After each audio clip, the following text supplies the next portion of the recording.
Hello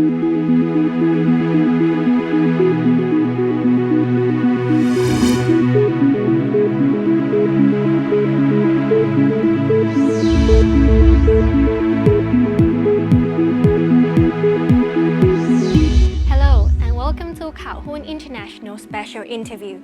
I am Adisa Saprasert and our guest today come from Thaicom Public Company Limited, which is Thailand's leading satellite service provider and operator. Thaicom recently won a bid on several satellite orbital slot packages, including the 119.5 degrees east, which is currently being occupied by Thaicom 4, which is Thailand's main telecommunication satellite. However, Thaicom 4 is set to expire by the end of 2024, so the question of investing in additional satellites and how it would affect the Thaicom company emerges.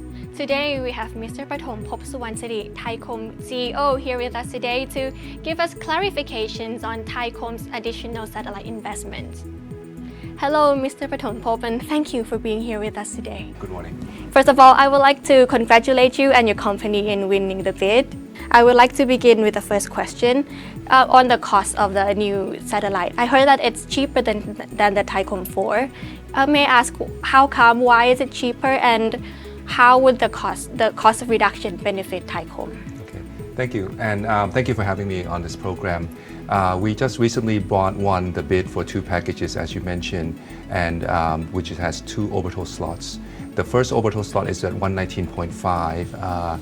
We are proposing an investment of around 15 billion baht. So the 15 billion baht consists of three satellites, two small satellites and one larger satellite. Compared to the previous investment which we had on our broadband satellite in 2005, that was about the same amount of investment, around 15 billion baht, but that only provided only 40 gigabits per second of capacity. This one will provide 120 gigabits per second. Therefore, if you look at it simply, it's around three times, we have three times more capacity for the same amount of investment. And so will the reduction in the cost mean that the customer service fee will be reduced as well? Yes, there is that possibility, but I think we think of it more of there'll be more consumption of customers because of the lower cost. Because as you know, right now, everybody wants to consume bandwidth, right? So even one person will consume more and more bandwidth over the years. So we see of it as more of a growth rather than discount of the price. Okay, and with the increased capacity, does it also mean that there will be new business ventures coming with it?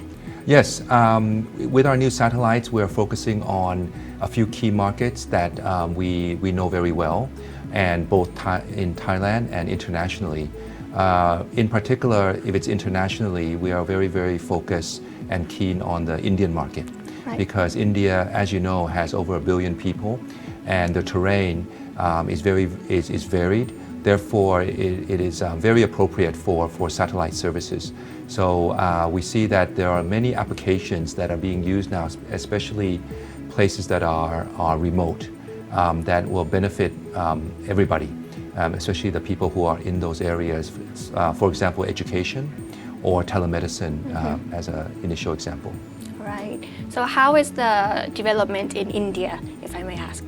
Yes, we have been actually providing service in India for over 15 years. As a Thai company, we have been working closely with the state-owned enterprise there and the government there for the last 15 years. So we will continue to have this close relationship as they roll out what they call the Digital India scheme. Therefore, we see India as a land of opportunities for us in the long term. And also with the increased capacity, would there be new businesses emerging in relation to the mega trend? Yes, I think like as you know, everybody wants to get connected, not only people in the city, right? Because there are many government services and a lot of bank services that rely on the internet. So we see that there's still a struggle to get good connection out to everywhere and everywhere in the country, right? Especially in a large country like India. But we're also looking at places like Indonesia and Philippines, where, as you know, there's a lot of island there as well. So there are hard to reach places. but the services that the people expect has to go through the digital platform. So therefore, I think we are an enabler for those type of services in the future. Oh, so you're meaning that apart from India in the future, you may be expanding to Philippines, Yes, Indonesia. and Indonesia as well. Right, Yes. Right.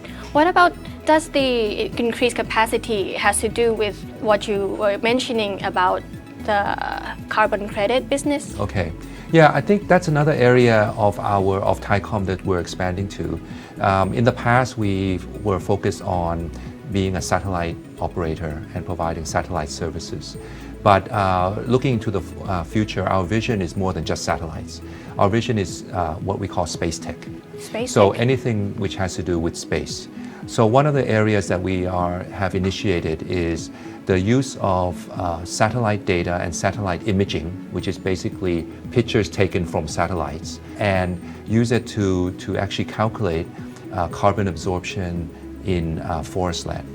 So we're using satellite technology to basically evaluate how much carbon is being absorbed in, for example, in a forest area. So if a company is interested in using satellite to measure carbon, if they want to use this satellite service, how should they start? Yeah, well, I think they can come to us because we can verify with them. For example, there are two areas. One is the people who they have a land and they want to grow trees and they want to use this as to absorb the carbon to offset some of the pollution that they are doing in the other part of the business.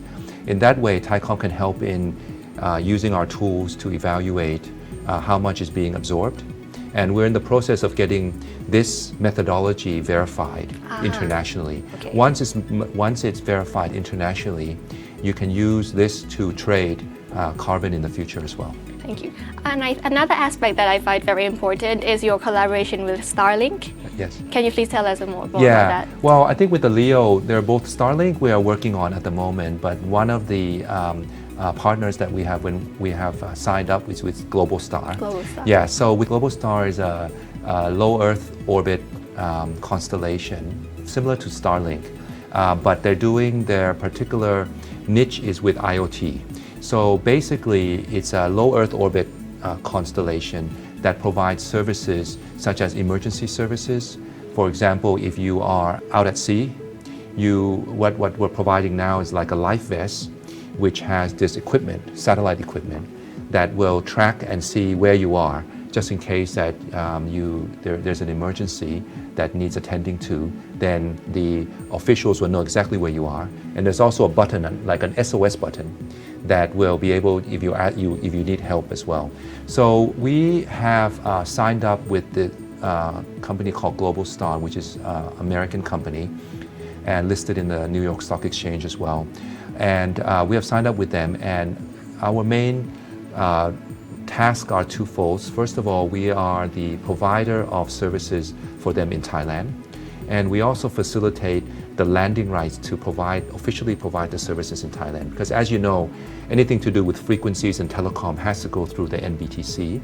So therefore, Globalstar has partnered with Thaicom as the official local partner here in Thailand. So right now we are in the middle of the construction of what they call the equipment, which is the gateway to provide the service in Thailand, which will be in our facilities. And this we expect it to be complete by Q2 of this year. Of this year? Yeah, so once we have these services completed, then the full service can start the second half of this year. So just to wrap up from what you said about your project in India and your future expansion into the Philippines, Indonesia, and your project with Globalstar, Yes. Many investors are keen to know what can they expect or what can Yes. they earn from all your ventures. Okay, I think Thaicom's at a stage where, first of all, we have very, very important milestone is that we secured the orbital slots, which will give us the license to provide continual service for the next 20 years. So what the investors can expect is that the business that we have been successfully doing for the last 30 years will continue on for at least another 20 years, right? So I think they will have, and there are a lot of opportunities in terms of providing broadband services, both Thailand and internationally. And the second part of our business, which is the exciting part of our business, is the space tech. we are now initiating lots of projects in the space tech arena, which we feel that in the future, not only Thailand, but the whole world, space tech will be part of our lives. And the information that we get from space actually helps people on Earth. So this is the area that we are very keen to focus on, and it'll be our future growth in the long term. All right. I believe that investors are looking forward, especially to your space tech business. Yes. Right. Thank you very much for today. Okay. Thank you. All right, and that is Thaicom's recent development. From now on, we have to keep an eye on how the market will react to Thaicom's recent victory and Thaicom's future endeavors. That is it. I'll see you in Calhoun's International next special interview.